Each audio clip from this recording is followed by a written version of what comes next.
살아계신 하나님 아버지, 우리가 하나님의 말씀을 듣기 원합니다. 성령께서 우리의 영의 눈과 귀를 여시고 진리의 말씀, 생명의 말씀을 밝히 깨달아 알게 하시고 말씀 속에서 하나님을 만나며 하나님의 놀라운 은혜와 사랑을 체험하며 우리의 영혼이 새로워지는 은혜가 넘치게 하옵소서. 오직 주의 말씀에 집중하기 원하오니 성령님 우리를 도와주옵소서. 우리를 진리 가운데로 인도하여 주옵소서. 진리 안에서 기뻐하고 즐거워하고 감사할 수 있도록 도와주옵소서.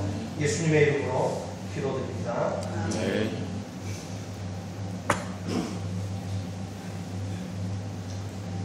대한민국의 교회가 없는 지역을 다니면서 사랑과 섬김의 사역을 펼치고 있는 한시 미션이라는 선교 단체가 있습니다. 그곳 대표 목사님의 불가능하다는 이유로 꿈을 포기하지는 않는다라는 저서에 보면 이런 구절이 있습니다. 내게 있어 불가능하다는 이유로 꿈을 포기한다는 것은 꿈의 가치를 저버리는 것이다. 그리고 그것은 나를 향한 하나님의 꿈을 저버리는 것이다. 내가 하나님의 종 되기를 포기하지 않는 이상 하나님은 당신의 꿈을 마음껏 펼치실 것이다. 열방이 제사장이 나라 되고 만민이 주의 백성 되는 그 놀라운 꿈, 불가능조차도 꺾을 수 없는 꿈을 꾸는 그 아름다운 인생을 보세요. 그 꿈을 위해 자신의 인생을 아낌없이 드리는 모습, 감동 그 자체입니다. 이것은 분명 상황이나 환경의 어려움 앞에서 쉽게 꿈을 포기하는 사람들에게 경종을 울리는 자극이요 도전임에 틀림없습니다. 여기에 어떤 불가능도 한 방에 잠재워버릴 수 있는 불가능 퇴치법이 있습니다. 두 파트로 나눠서 생각해 볼 텐데요. 같이 한번 따라서 하시겠습니다. 첫째로 불가능 퇴치법 제1조는 절대 믿음이다. 절대 믿음. 오늘 본문 14절을 보면 예수님이 산에서 내려오실 때 산 밑에 있던 제자들이 서기관들과 변론을 하고 있습니다. 서기관이란 어떤 사람이냐면 하나님의 말씀인 율법을 해석하고 가르치며 후세 사람들에게 전해주는 율법 선생, 율법 학자들을 가리킵니다. 제자들과 서기관들 사이의 변론은 그 내용은 무엇이냐면 말 못하게 귀신 들린 어떤 사람의 아들에 관한 것입니다.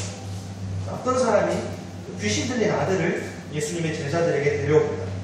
이 사람은 귀신 때문에 말할 수 없이 큰 고통을 당한 아들을 호적이 가만두고 볼 수가 없습니다. 본문 18절과 22절은 귀신이 그 아들을 얼마나 괴롭히고 못살게 굴고 있는지를 잘 묘사하고 있습니다. 18절부터 보시면 귀신이 그 아들을 어떻게 해요? 어디서든지 잡으면 거꾸로 잡아뜨립니다. 그리고 입에서 거품을 질질 흘리게 만들고요. 이를 뿌드득 갈게 만듭니다. 그래서 그 아들은 점점 몸이 파리야에 간다. 말이 어려운데요. 점점 비슷하게 이렇게 말라간다. 야위어간다. 몸이 점점 야위어간다. 뿐만 아니라 귀신이 그 아들을 어디에 집어던져요? 자주 불과 물 속에 자꾸 집어던져요. 왜요? 귀신의 목표는 그 아들을 죽여버리는 것입니다. 여러분, 그 아버지는 이 아들을 고치기 위해 나름대로 최선의 노력을 기울입니다. 유명하다는 의사는 다 찾아가고 또 좋다는 온갖 좋다는 약이라는 약은 다 먹이죠. 그러나 모든 노력은 아무 소용이 없습니다. 달라진 것은 전혀 없어요. 그 아들은 여전히 귀신에게 붙들려서 종노릇하고 있습니다. 이제 그 아버지는 자기 힘으로는 도저히 귀신을 쫓아낼 수 없다는 사실을 깨닫습니다. 그래서 자기 아들을 누구에게 데려옵니까? 예수님의 제자들에게 데려와요. 그 능력 많으신 예수님의 제자들이라면 자기 아들에게 붙어있는 그 귀신을 내쫓아 줄 수 있을 것이다 기대하는 거예요. 자, 그러나 오늘 본문을 보니까 제자들은 어때요? 아무런 능력도 발휘하지 못합니다. 귀신을 내쫓는 일에 완전히 실패하고 맙니다. 예수님의 제자라고 잔뜩 폰만 잡고 우쭐대다가 아주 개망신을 당합니다. 여러분, 원래 제자들은 이렇게 무기력한 사람들이 아닙니다. 자, 오늘 본문 구절은 이렇게 책갈피에 놓으시고 우리 다 같이 마가복음 6장을 보시겠습니다. 9장에서 조금 앞으로 가시면 6장이 나오죠. 6장 7절 말씀.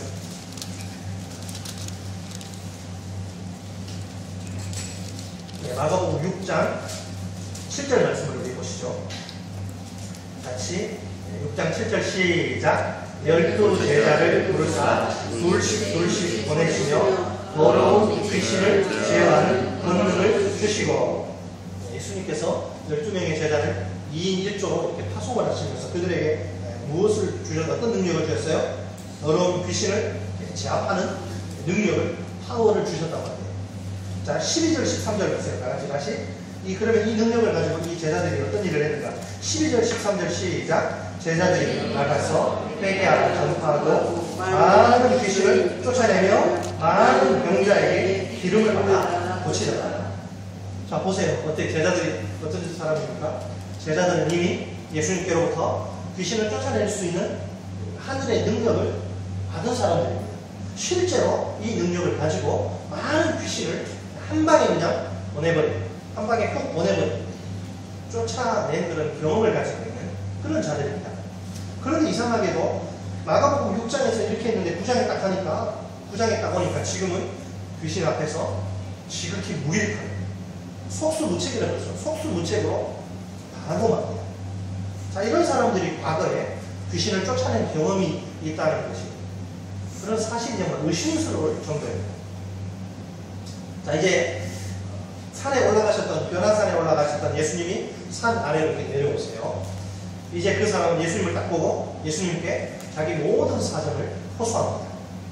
예수님은 그 무능한 제자들과 변론만 일삼는 서기관들, 그리고 절망하고 있는 아이의 아버지, 그 세 종류의 사람을 보시고 예수님은 탄식하십니다. 자, 마가복음 9장으로 다시 돌아오셔서 19절 상반절 말씀을 보십시오. 마가복음 9장 19절 상반절. 대답하여 이르시되 믿음이 없는 세대여, 내가 얼마나 너희와 함께 있으며 얼마나 너희에게 참으리오. 자, 예수님의 탄식. 예수님은 그 시대가 지금 믿음이 없는 불신이 가장 큰 문제임을 보시고 가슴을 치시며 탄식하시죠. 자, 제자들의 문제는 뭐예요 지금? 하나님께 대한 무엇이 없는 거? 믿음이 없는 것입니다. 여러분, 그들은 분명 예수님의 제자들이잖아요. 그러나 예수님의 눈으로 볼 때 그들에게 뭐가 없어요? 하나님께 대한 믿음이 없어요. 그래서 귀신을 쫓아내는 일에 실패하고 맙니다. 여러분, 뭔가 좀 이상하다는 생각이 들지 않습니까? 제자들이 정말 하나님께 대한 믿음이 없는 사람들일까요? 아니죠. 그들은 누가 뭐래도 하나님께 대한 믿음이 있는 사람들입니다. 그런데 왜 예수님은 그들에게 너희는 믿음이 없구나, 이렇게 믿음이 없다고 말씀하실까요? 자, 여러분, 난생 처음으로 귀신들과 맞닥뜨려 싸워야 했을 때 제자들에게는 그 이전에 귀신들을 쫓아낸 경험이 있어요, 없어요? 없죠. 그런 경험이 없어요. 무엇을 어떻게 해야 할지 보통 알 수가 없습니다. 저도 귀신과 처음 딱 맞닥뜨렸을 때는 어떻게 해야 될지 굉장히 무섭더라고요. 처음에는 누구나 귀신다 하면. 그래서 그때 이 제자들이 어떻게 했을까요? 정말 이제 의지할 데가 없잖아요. 철저히 하나님 한 분만을 의지합니다. 오직 하나님의 능력을 겸손히 구합니다. 하나님, 큰일 났습니다. 내가 귀신과 맞닥뜨렸는데 내가 이 귀신을 물리치게 하는데 내게는 힘이 없습니다. 주님, 나를 불쌍히 여겨주시고 내게 능력을 주십시오. 그렇게 정말 하나님의 능력만을 이렇게 붙들었습니다. 자, 그러자 어떤 일이 벌어졌을까요? 그들에게 하나님의 놀라운 능력이 나타납니다. 더러운 귀신들이 쫓겨납니다. 자, 그런데 이제는 이제 귀신들을 쫓아낸 경험이 어느 정도 있습니다. 귀신들을 딱 이렇게 만나도 예전처럼 크게 두렵지 않아요. 왜? 승리의 경험을 통해서 이제 획득한 자신감이 흘러넘치고 있기 때문입니다. 그들은 하나님 한 분만을 철저히 의지하기보다는 과거에 자기들이 귀신들을 쫓아낸 경험을 더 의지합니다. 자기 자신을 더 신뢰하는 것이죠. 그래서 실패할 수밖에 없습니다. 자, 예수님은 지금 이렇게 하나님 한 분만을 철저히 의지하지 못해 실패한 그 제자들을 향해서 너희들이 믿음이 없는 자들이구나, 이렇게 책망하십니다. 여러분, 믿음이란 뭐예요? 기독교의 믿음이란 무엇입니까? 믿음은 언제나 누구를 무엇을 바라보는 것인데요. 믿음은 언제나 살아계시며 전능하신 하나님 한 분만을 바라보는 것입니다. 항상 살아계시며 전능하신 하나님 한 분만을 온 몸과 마음과 뜻을 다해 철저히 의지하는 것입니다. 역대하 16장 9절 말씀에 기록된 대로 여호와의 눈은, 하나님의 눈은 지금도 온 땅을 두루 감찰하세요. 살피십니다. 그리고 전심으로 자기에게 향하는 자를 찾으십니다. 그를 위하여 능력을 베푸십니다. 오직 살아계시며 전능하신 하나님 한 분만을 철저히 신뢰하고 의지하는 성도만이 하나님의 놀라운 능력을 오늘도 지금 이 순간도 체험할 수 있습니다. 예수님은 이제 제자들에게 막 이 믿음이 없는 녀석들하고 야단치시고 나서 그 아이 내게 좀 데려오라고 말씀하시죠. 자, 그 아이의 아버지는 어떤 마음으로 아들을 데려갈까요? 믿음 반 의심 반 예수님께 도움을 요청하죠. 본문 22절 보세요. 22절 하반절 말씀입니다. 아버지가 예수님께 이렇게 말합니다. 그러나 무엇을 하실 수 있거든 우리를 불쌍히 여기사 도와 주옵소서. 자, 어떤 뉘앙스입니까? 확신을 해요? 확신을 못해요? 확신을 못해요? 확신 못합니다. 예수님이 제자들 딱 하는 꼴을 보니까 예수님이 소문과 좀 다른 것 같다. 예수님이 귀신을 쫓아내실 수 있는지 없는지 내가 잘 모르지만 만약 하실 수 있다면 좀 도와주십시오. 자, 그에게는 지금 예수님께 대한 확실한 믿음이 없어요. 그래서 예수님이 뭐라고 23절 예수님은 역시 믿음 없는 그를 책망하십니다. 그에게 믿음을 심어주세요. 우리 23절 말씀을 한 목소리 한번 읽어보겠습니다. 23절 시작. 예수께서 이르시되 할 수 있거든이 무슨 말이냐? 믿는 자에게는 능히 하지 못할 일이 없느니라 하시니. 지금 아이의 아버지는 예수님께 능력이 있다면 자기를 도와달라고 요청하고 있어요. 자, 그러면 아이의 아버지는 예수님께로부터 어떤 대답을 기대해야 합니까? 나에게는 능력이 있으니까 얼마든지 너를 도와주겠다. 아니면 내게 능력이 없으니까 너를 도와줄 수가 없구나. 이 둘 중에 하나를 이런 식으로 이야기해야 되는데 예수님은 그런 대답을 하시지 않습니다. 그 대신에 예수님을 믿는 자에게는 능히 하지 못할 일이 없다고 말씀하십니다. 자, 그러니까 너희 제자들과 서기관들과 아이의 아버지도 믿음만 있으면 못할 일이 없다는 말이죠. 더러운 귀신도 능히 쫓아낼 수 있다는 그런 이야기입니다.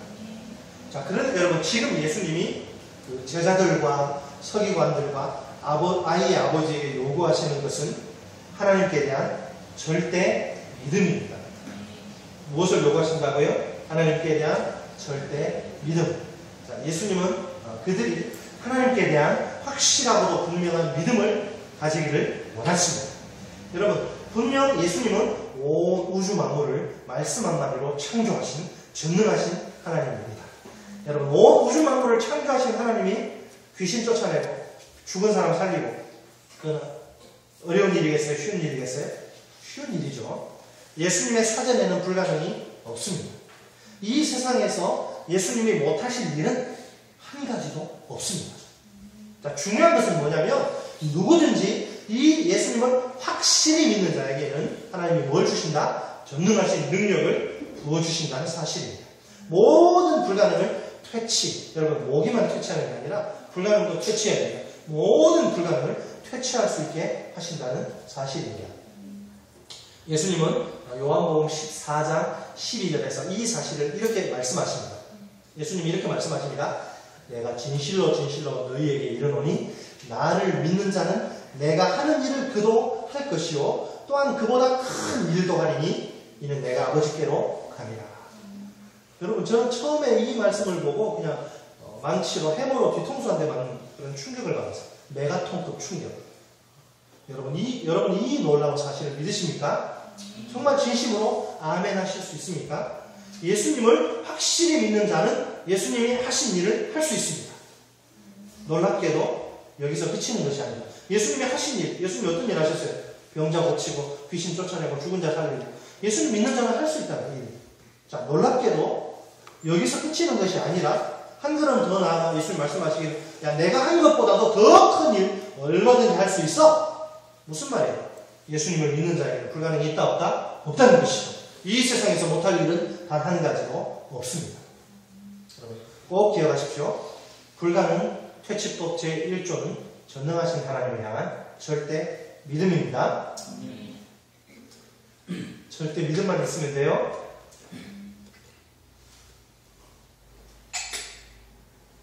이 절대 믿음으로 기도하시면 자녀가 변하고 남편이 변하고 아내가 변할 줄 믿습니다. 네. 믿으세요? 네. 여러분 자식 키우는 게 쉽지 않잖아요. 믿음으로 기도하시고. 예. 자, 그런데 과연 우리 현실은 어떻습니까? 지금도 여전히 전능하신 하나님의 능력을 맛볼 수, 경험할 수 있음에도 불구하고 우리 삶 속에서 하나님의 능력이 잘 나타나잖아요.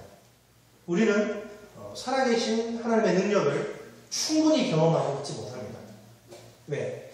자신도 모르는 사이에 하나님의 능력을 성경 속의 위대한 인물들, 뭐 베드로, 또 사도 바울, 요한 이런 위대한 인물들이나 경험할 수 있는 아주 예외적인 것으로 간주해버립니다. 하나님의 능력은 아주 먼 나라의 그냥 까마득한 전설로 호랑이 담배 피던 시절의 그런 이야기로 기억될 뿐입니다.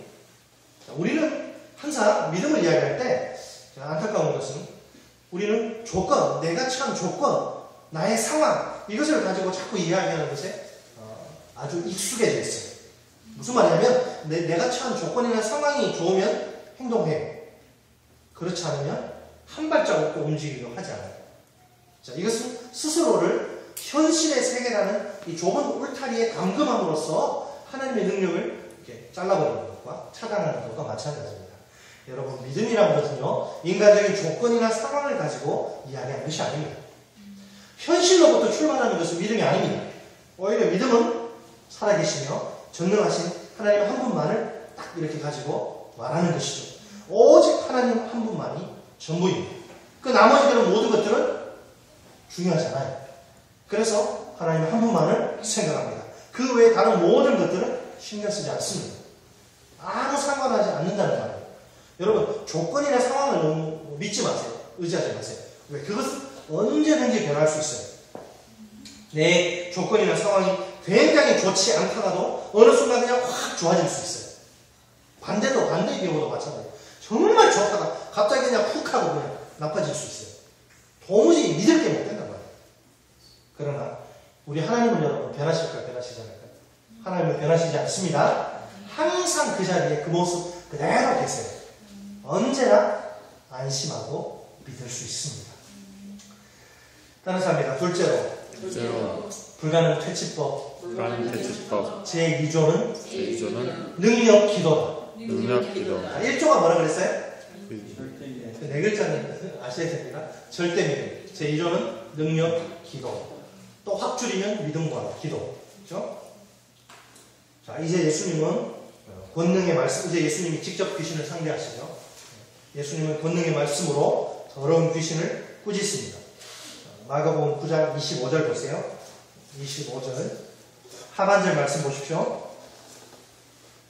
자, 거기 보니까 이제 예수님이 말 못하고 못 듣는 귀신아, 내가 네게 명하노니 그 아이에게서 나오고 다시 들어가지 말라 하시네. 예수님이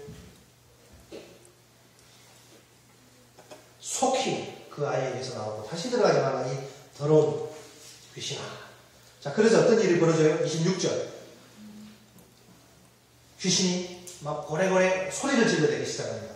그리고 그 아이를 막 흔들어가지고 심히 경련을 막 일으키게 하고 나갑니다. 마지막 한 번 이제 용을 쓰고 나간 거예요. 그리고 더러운 귀신도 예수님의 권능 앞에서는 아무런 힘을 쓸 수가 없습니다. 꼼짝 못하고 쫓겨나고 맙니다. 그 위세 등등한 그 귀신이 한 방에 그냥 가버립니다. 이제 예수님은 손으로 아이를 잡아 일으키십니다. 그 순간 죽었던 아이가, 거의 죽은 것과 같은 아이가 살아나죠. 하나님의 전능하신 능력이 나타날 것입니다. 자, 이 놀라운 광경을 옆에서 지켜보던 제자들 마음속에 한 가지 퀘스천이, 한 가지 의문이 떠오릅니다. 28절이죠. 뭐라고 말합니까? 집에 들어가시면 제자들이 창피하니까 이제 크게 물어보지 뭐 조용히 이제 속삭이듯이 물어봐요. 아, 예수님, 우리는 어찌하여 능히 그 귀신을 쫓아내지 못하였나이까? 너희가 귀신을 쫓아내지 못하니까. 자, 제자들이 지금 뭘 물어보고 있습니까? 귀신을 쫓아내지 못한 자신들의 실패의 원인이 뭔가? 도대체 왜 당신은 되고 우리는 안 되나? 실패의 원인이 뭐냐? 묻고 있어요. 예수님의 대답이 무엇입니까? 29절이죠. 우리 29절 말씀을 한 목소리로 읽겠습니다. 시작! 이르시되 기도 외에 다른 것으로는 이러한 종류가 나갈 수 없느니라 하시니라. 아멘. 자, 그러니까 제자들이 귀신을 쫓아내지 못한 원인이 뭐라고요? 뭐 하지 않았기 때문에? 기도하지 않았기 때문입니다. 그들이 기도의 능력을 힘입지 못했기 때문입니다. 자, 그러면 왜 그들이 기도하지 않았을까요? 그들에게 무엇이 없었기 때문에? 하나님께 대한 절대 믿음이 없기 때문에. 믿음과 기도는 여러분 이렇게 함께 가는 것이죠. 오직 여러분 누가 기도할 수 있어요? 오직 하나님께 대한 절대 믿음이 있는 성도들만이 기도할 수 있습니다. 기도하는 성도들만이 하나님의 그 놀라운 크신 능력을 체험할 수 있습니다. 매일매일 생활 속에서 하나님의 막 능력이 막 나타나요. 하나님의 살아계신 증거가 여기저기서 막 폭발합니다. 여러분, 이런 성도는 하나님을 믿는 것이 지겨울까요? 따분할까요? 하나님을 믿는 것이 정말 기쁘고 즐겁습니다. 행복합니다. 여러분, 그렇죠? 예전에 뭐 유행가 중에 뭐 그대 살아가는 만 행복한 사람. 그게 아니고 우리는 이걸 바꿔서 부르면 어떻게 돼요? 주님 능력 경험하는 나는 행복한 사람.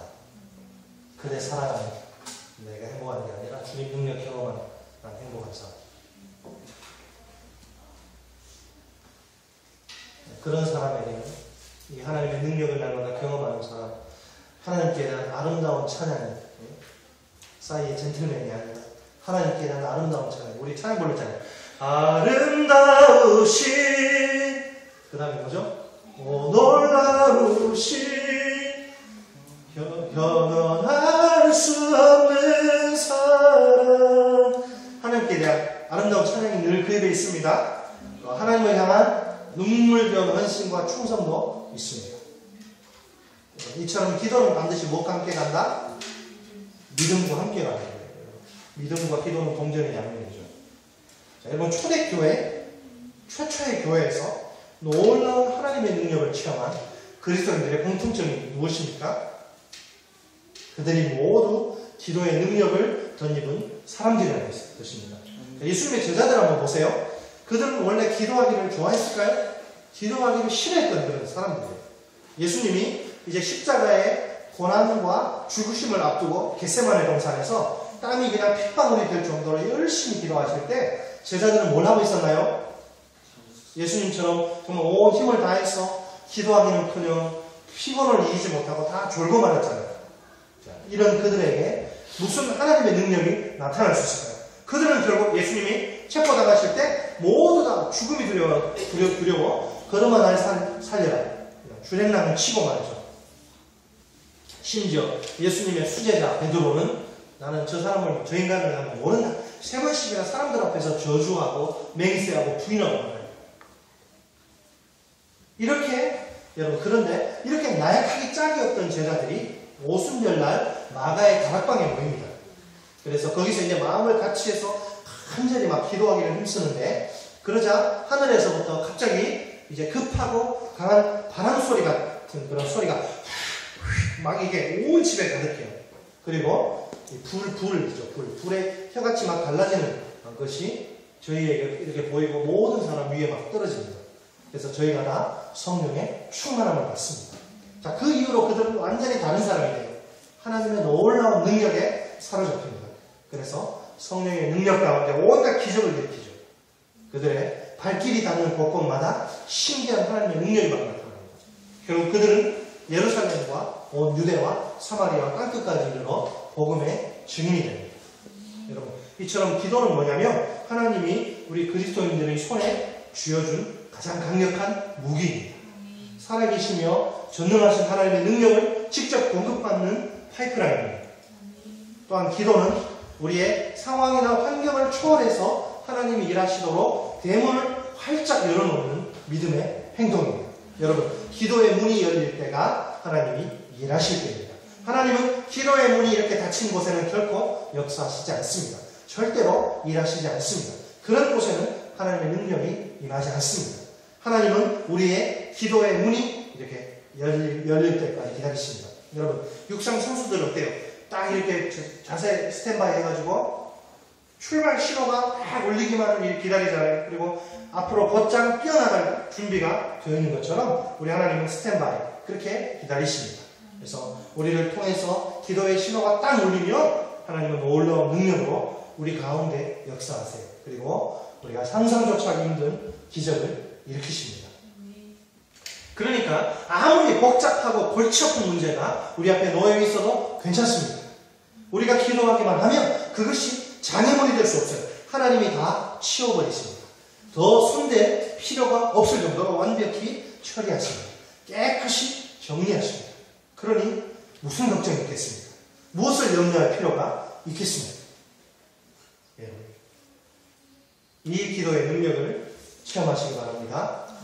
한국 교회 안에 이렇게 의외로 기도를 힘들어하는 성도들이 많이 있습니다. 기도를 굉장히 부담스러워합니다.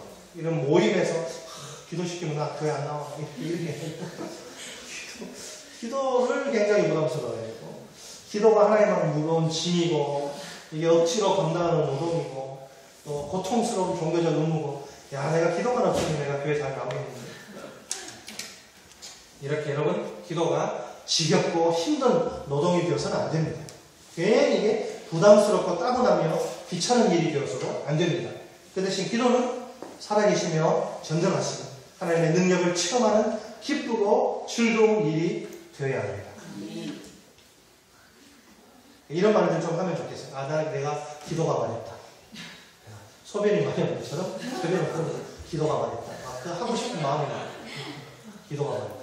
찬송가 364장의 가사처럼 내 기도하는 그 시간 그때가 가장 즐겁다. 이것이 우리의 진정한 고백이 되어야 합니다. 사실 기도의 그 깊은 맛은 기도를 해본 성도만이 알 수 있습니다. 여러분, 우리가 어제 목장 모임에서 서해안 그 꽃게를 먹었잖아요. 살이 꽉 찬 꽃게. 꽃게 보면서 와 크다. 그럼 무슨 소용이 있어요? 해가 쪼개가지고 그 속살을 쫙 맛을 봐야지. 이게 꽃게 맛이구나. 여러분, 기도는 그 깊은 맛이 있거든요. 그 해본 성도만이 알 수 있습니다. 고기도 먹어본 사람이 먹는 거고요. 기도도 해본 사람이 하는 거죠. 네, 기도는 여러분 하면 할수록 그 깊은 맛을 더 진하게 느낄 수 있습니다. 사고는 푹 삶고 볼수록 더 진한 맛이 나잖아요. 기도도 하면 할수록 그 깊은 맛을 진하게 느낄 수 있어요. 그래서 더 깊은 기도의 세계로 들어가고요. 기도의 차원이 점점 이렇게 진보합니다. 기도의 수준이 조금씩 높아지고요. 얼마나 신기한 일인지 몰라요. 그러니까 기도에 대해서 우리가 이론적으로 지식적으로 기도에 관한 책들을 많이 읽어서 이게 많이 아는 게 중요한 게 아니라는 거예요. 우리가 기도에 관해서 이론적으로 지식적으로 박사가 되어도 실제로 내가 기도하지 않으면 소용이 없어요. 여러분, 기도는 무엇을 하는 거예요? 기도는 입으로 하는 것이 아니라 무릎으로 하는 거예요. 무릎으로. 그래서 기도에 관해서 입으로 막 이야기하는 거예요. 이게 중요한 게 아니라 실제로 한 10분, 5분, 10분이라도 하나님 앞에 무릎 꿇고 겸손한 마음으로 간절히 부르짖어 기도하는 것이 정말 중요합니다. 그래야만 살아계시며 전능하신 하나님의 능력을 체험할 수 있습니다. 기도의 생활화, 습관화가 중요한 것이죠. 하루에 밥 3끼 먹는 것처럼 기도의 생활화, 습관화가 중요합니다. 매일매일 시간을 정해놓고 규칙적으로 기도해야 합니다. 한마디로 말해서 우리가 이제 기도의 사람들로 체질이 이렇게 변화되어야 합니다. 우리에게 뭐가 필요하다? 체질 개선. 자, 제가 기도의 능력에 대해서 설교할 때마다 빼놓을 수 없는 간증이 2가지 있습니다. 간증이. 여기 우리 들어본 청년들도 있는데 그것은 제가 살면서 체험한 살아계시며 전능하신 하나님께 대한 관한 그런 간증입니다. 제가 신학대학원 입시를 준비하면서 큰 두려움이 하나 있었어요. 어떤 두려움일까요? 건강에 관한 문제였습니다. 지금은 제가 배도 좀 나오고 이렇게 실루엣이 볼륨도 좀 있지만 그 당시만 해도 몸무게가요 52, 53 왔다 갔다 할 정도로 해야겠어요.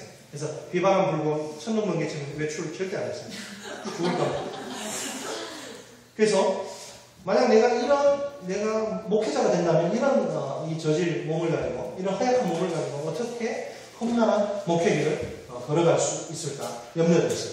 그 당시 제가 청년부 간사였는데 우리 전도사님 완전 탱크 불도저 같이 잠도 별로 안 자는데 얼마나 아주 건강하게 말이에요. 그거 보면서 열등감도 느끼고 야, 나는 죽었다 깨도 저렇게 못하겠다. 자, 그런데 제가 새벽기도 나왔는데 자꾸 하나님이 70이라는 숫자를 보여주시는 거예요. 눈만 감으면 70이 떠오르는데 제가 뭐 70번지에 산 것도 아닌데 70은 제 인생에 아무 의미가 없는 숫자거든요. 70. 왜 70을 보여줄까? 한두 번이 아니라 하여튼 눈만 감으면 자꾸 70이 이렇게 막 박치기 하는 거예요. 처음에는 이게 뭔가 알 수가 없죠. 알 수가 없지. 다만 이 숫자가 보이는 게 뭔가 이게 징존되기에 이게 뭐지? 답답해서. 그러다가 어느 순간 제 마음속에 이런 생각이 들기 시작하는 것이었어요. 이 숫자가 혹시 정말 하나님이 나를 목회자로 부르셨다면 이 숫자가 혹시 장래 나의 몸무게가 아닐까? 미친 생각이에요. 55kg를 넘은 적이 없는데 어떻게 70이래? 내 몸이 아주 정말 허약하기 때문에 하나님이 70kg이라는 건강한 몸으로 변화시켜 주시려는 그런 깊은 뜻이 아닐까. 시간이 지날수록 이 생각이 점점 더 큰 확신으로 제게 다가왔어요. 그래서 새벽마다 그 당시에는 교회 이제 마룻바닥이었는데 교회 지하실 그 차디찬 마룻바닥에서 무릎을 꿇고 간절히 기도하기 시작했습니다. 어떤 일이 벌어졌을까요? 뭔 일이 있었다 없었다? 없었으면 제가 왜 아까 시간 들여서 이야기하겠습니다. 기적이 서프라이즈, 여러분 서프라이즈 TV도 있잖아요. 기적이 제 인생 가운데 일어났습니다. 먼저 하나님이 제 입맛을 변화시켜 주셨어요. 원래 저는 음식은요, 제가 뭐 객관의 뭐 귀견은 아니지만, 귀족은 아니지만, 음식은 그냥 이것저것 아주 가리는, 정말, 제가 봐도 아주 얄미운, 까다로운 그런 식성의 소유자였는데, 이런저런 하나님이 한순간에 변화시켜 주셔서, 그냥 아무거나 가리지 않고 먹게 돼요. 저는 원래 돼지고기, 뭐 파, 대파, 양파, 쪽파, 이런 거 안 먹었어요. 고기는 오로지 소고기밖에 안 먹었어요. 근데 막 먹는데요. 그때 뭐 넉넉하지 못한 형편에 그냥 임신한 여자처럼 왜 그리 먹고 싶은 음식이 많았는지 몰라요. 자, 이것은 저도 처음에는 도저히 믿을 수 없었던 기적의 전주곡에 가까웠습니다. 몸무게가 여러분 일주일에 정확히 얼마큼 500g씩 늘어나기 시작했어요. 70kg이 될 때까지 단 한 번도 틀리지 않고 정확히 500g이 늘어났어요. 자, 인간의 이성으로는 지금 이런 이야기하면 미친 사람이 나왔죠. 하나님을 모르는 사람들. 인간의 이성으로는 도저히 꿈꿀 수가 없는 기적이 제 인생의 한복판에 일어난 것이었습니다. 다이어트 하시는 분들 정말 주님을 위해서 다이어트 하시고 싶습니까? 기도해 보세요. 그때 비로소 저는 하나님께 이런 고백을 드렸어요. 지금도 살아계셔서 저는 이 성경 속에만 계신 하나님이 아니라 지금도 살아계셔서 제 기도를 들으시는 전능하신 하나님을 찬양합니다. 하나님께는 불가능이란 애초에 존재하지도 않음을 믿습니다. 제게 하나님의 전능하심을 확실히 깨닫게 하시기 위해 이런 놀라운 기적을 보여주시니 감사합니다. 이제부터 제가 만나는 모든 사람들에게 살아계시며 전능하신 하나님을 힘껏 증거하며 살겠습니다. 여러분, 꼴등도 1등 되는 기적이 일어나요. 네. 제가 아는 형님은요, 아는 형님 친구는요, 도저히 서울대 갈 실력이 아닌데, 정말 잘 가야지 부산 사람이니까. 근데 서울대를 가더라고요. 여러분, 기적이 일어나는. 자, 한 가지 간증 또 있습니다. 또 간증이 있습니다. 제가 2004년도에 청년들 데리고 네팔이잖아요. 네팔 카트만두. 네팔로 단기 선교를 갔는데요. 6월 21일부터 7월 2일까지 갔어요. 그래서 우리가 어떤 일을 했냐면 학교 어린이들 청소년을 대상으로 태권도 수업. 우리 여자 청년이 이제 한국체육대학교에 태권도 석사 과정이 된 여자애가 있었는데요. 키가 한 170대고 다리 한번 쫙쫙 이렇게 올리면 무섭죠. 바람이 막 나고 소리가 나고. 그래서 태권도 수업, 그 예체능 수업을 이제 우리가 준비해서 갔어요. 자, 무엇보다도 이런 사역의 특성상 비가 오면 된다 안 된다. 비 오면 우리가 완전 망하는 거예요. 그런데 문제는 사역 기간이 하필 네팔의 1년 강수량의 70% 이상이 쏟아지는 우기였다는 게 있습니다. 성교사님 지금 돌아가셨지만 아마 저희들 테스트하려고 이렇게 하신 거예요. 하필 그때 잡아가지고. 나중에 아주 이 이야기 듣고 화가 나더라고요. 그러니까 뭔 말이냐면 6월과 7월에는 거의 틀림없이 비가 갈라비가 아니라 장대비가 쏟아진다는 것이죠. 이 이야기를 듣고 우리는 완전 얼굴이 사색이 돼가지고 야 진짜 이제 우리 팀원들은 불과 이제 뭐 스케줄 변경할 수도 있어요. 뭐 비행기 표도 다 돼가지고 이제 이 소식을 이제 듣고 우리는 이제 우리가 기도밖에 할 게 없다. 전능하신 하나님께 막 기도했죠. 뭐라고 그때 기도했냐면 전능하신 하나님 우리가 사역하는 기간 동안 비 때문에 사역이 조금이라도 지장받지 않게 제발 저희를 도와주십시오. 어떻게 됐을까요? 비가 왔다 안 왔다? 왔으면 이런 얘기가 나죠. 믿기지 않는 기적이 일어난 거예요. 기도가 그대로 응답됐습니다. 그러니까 비가 전혀 오지 않는 건 아닌데 우리 실외 수업을 할 때는 비가 한 방울도 오지 않았어요. 수업 다 마치고 숙소로 이렇게 갈 때 보람찬 이렇게 갈 때 비가 좀 고양이 눈물만큼 내리는 게 전부였어요. 자, 더 놀라운 것은 뭐냐면 네팔에서 5년 이상 사역하신 선교사님들이 이렇게 말하더라고요. 저희들한테, 저희 팀한테. 제가 지금까지 네팔에서 사역하면서 이 기간에 비가 이렇게 오지 않은 걸 처음 봅니다.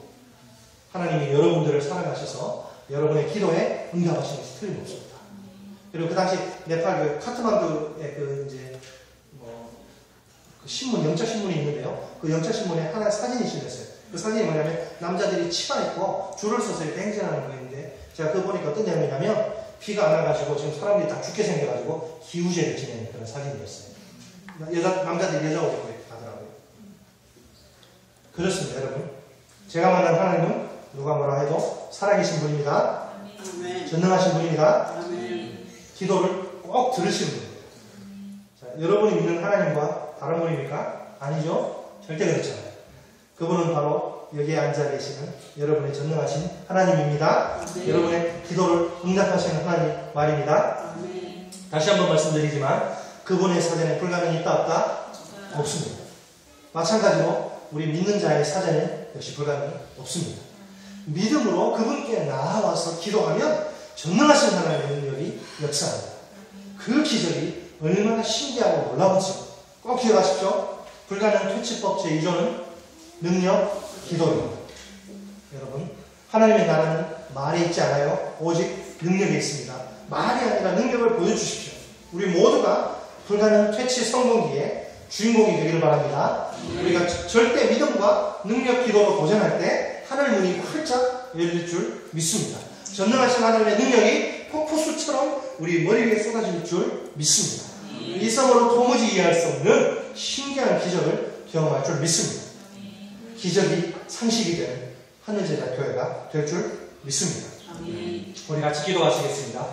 먼저 우리 믿음을 위해서 기도하겠습니다. 여러분, 우리 인생에 우리가 뛰어넘어야 할 그런 난관, 장애물들이 얼마나 많습니까? 중요한 사실은 우리는 얼마든지 불가능을 퇴치할 수 있다는 것입니다. 전능하신 하나님, 살아계신 하나님, 우리가 믿음으로 나아가면 하나님 역사하십니다. 이 시간 우리의 믿음을 점검하기 원합니다. 하나님, 내가 지금도 살아계셔서 또 전능하신 능력으로 우리의 삶의 문제를 해결해 주실 수 있는 능력이 있는 그 주님을 내가 바라보고 주님만 의지하겠습니다. 내 지혜, 내 능력, 내 물질이 아니라 오직 살아계시며 전능하신 하나님을 향한 절대 믿음으로 내가 나아가겠습니다. 이 믿음으로 주님의 기적을 시험하겠습니다. 하나님, 내게 큰 믿음 주십시오. 이 시간 우리의 믿음을 위해서 같이 기도하시겠습니다. 기도하십니다. 살아계신 하나님 아버지 감사합니다. 오늘 이 아침에도 연약하고 부족한 우리들을 하나님의 전으로 불러주시고 또 말씀을 듣는 가운데 기적을 또 경험할 수 있는 두 가지 비결에 대해서 알려주시니 감사합니다. 아버지, 우리가 인생 살면서 우리 힘으로 어찌할 수 없는 아버지 그 문제들을 우리가 당할 때가 얼마나 많습니까? 오늘 우리 주님은 불가능 퇴치법을 우리에게 분명히 말씀하십니다. 절대 믿음으로 도전하라고 말씀하십니다. 살아계시며 전능하신 하나님은 오늘도 우리의 삶의 현장 가운데 전능하신 능력으로 역사하셔서 우리의 삶의 여러 문제들을 능히 해결해 주실 수 있는 분임을 믿습니다. 하나님 아버지, 여호와의 눈은 온 땅을 그로 관찰하사 전심으로 자기에게 향하는 자를 위하여 능력을 베푸심을 믿습니다. 하나님 아버지, 우리에게 이 믿음을 주옵소서. 절대 믿음을 주옵소서. 하나님 아버지, 절대 믿음으로 우리가 살아계시며 전능하신 하나님 한 분만을 철저히 신뢰하고 의지할 수 있도록 도와 주옵소서. 이 믿음으로 말미암아 우리가 주님의 능력을 경험하고 주님의 기적을 체험하고 하나님, 우리의 문제가 해결되는 일들을 맛볼 수 있도록 아버지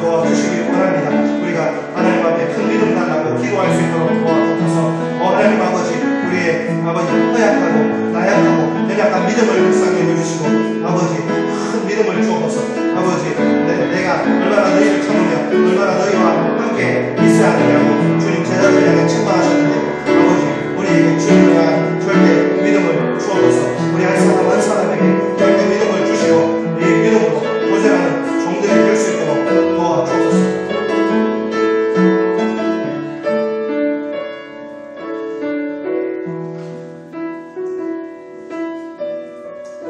하나님의 능력을 경험한 불가능 퇴치법 2조 1조는 절대 믿음이고 2조는 능력 기도입니다. 우리의 기도가 하나님의 능력을 하나님의 기적을 우리의 삶 가운데 불러 일으킵니다. 주님 우리가 영적으로 깨어서 절대 믿음으로 하나님 앞에 또 기도하는 일을 힘쓰게 했습니다. 주님 내 기도가 많이 연약합니다. 부족합니다. 내 기도가 무너져 있습니다. 내 기도가 회복되기 원합니다. 절대 믿음만 가지고 그냥 가만히 있는 것이 아니라 그 절대 믿음을 가지고 하나님 앞에 나아가 정말 마음을 다하여 정말 전심으로 부르짖어 기도하게 달라고 주님 능력 기도로 절대 믿음과 능력 기도로 우리가 하나님의 능력을 경험하고 하나님의 기적을 맛보게 달라고 이 시간 우리의 기도 생활을 놓고 기도하겠습니다.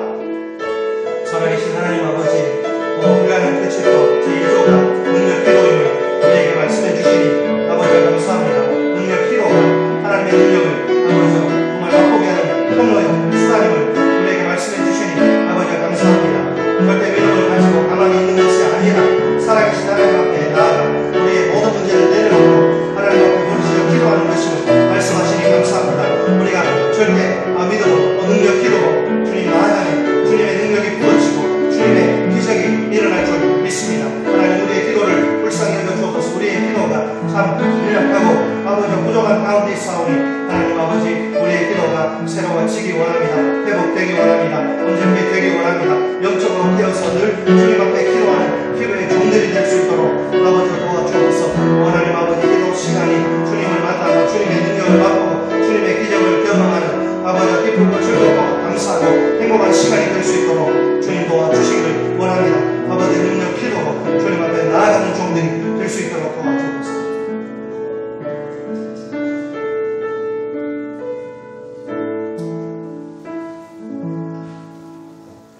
살아계신 하나님 아버지 불가능 퇴치법 두 가지를 우리에게 말씀하시니 감사합니다.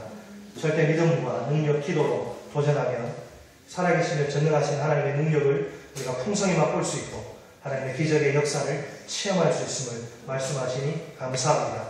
우리의 믿음을 점검하기 원합니다. 우리의 기도를 점검하기 원합니다. 우리에게 절대 믿음을 주시고 능력 기도를 주옵소서. 하나님 그 절대 믿음과 능력 기도로 하나님의 기적을 체험하며 하나님의 나라는 말이 아니라 능력이 있음을 세상 가운데 보여주는 주의 백성들이 되게 하옵소서. 예수님의 이름으로 기도드립니다. 아멘.